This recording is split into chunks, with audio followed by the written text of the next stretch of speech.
Hello बच्चों, दिया गया प्रश्न इस प्रकार से है। अभिकथन कह रहा है निषेचित बीजांड बीज का निर्माण करता है। कारण कह रहा है पके हुए अंडाशय से फल का निर्माण होता है। तो यहाँ पर अगर हम बात करते हैं हमारी मुख्य अवधारणा की,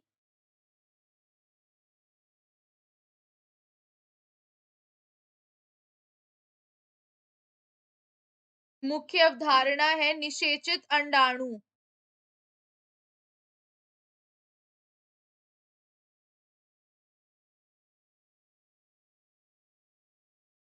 अगर हम बात करते हैं निषेचित अंडाणु की, तो यह बीजों में पकते हैं।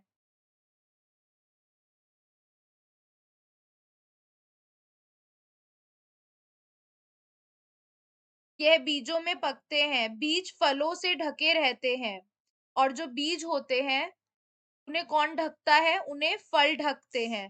ठीक है, एक फल तकनीकी रूप से पका हुआ अंडाशय होता है और फल क्या होता है? तकनीकी रूप से अगर हम देखें तो ये पका हुआ अंडाशय होता है।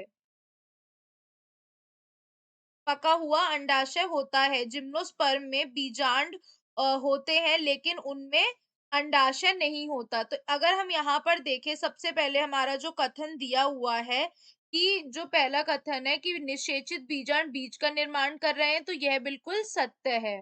अब कारण के अगर हम देखें तो इस हिसाब से अगर हम देखें तो जो जिम्नोस्पर्म में बीजांड होते हैं लेकिन उसमें क्या नहीं होता? अंडाशय नहीं होता। इसलिए बीज बनते हैं लेकिन फल नहीं बनते, क्योंकि उनके में क्या नहीं होता? अंडाशय नहीं होता। और एंजियोस्पर्म जो होते हैं उनमें बीजांड भी होता है, यानी सीड भी होता है और अंडाशय भी होता है। ठीक है, तो इसलिए बीज वाले फल वाले पौधे होते हैं। अब कह रहा है पके हुए अंडाशय फल का निर्माण कर रहे हैं, बिल्कुल सही। जिम्नोस्पर्म में यह अंडाशय नहीं पाए जाते हैं, लेकिन अंडाशय होते क्या है? पके हुए फल, जो बीजांड यानी सीड को कवर करते हैं। ठीक है?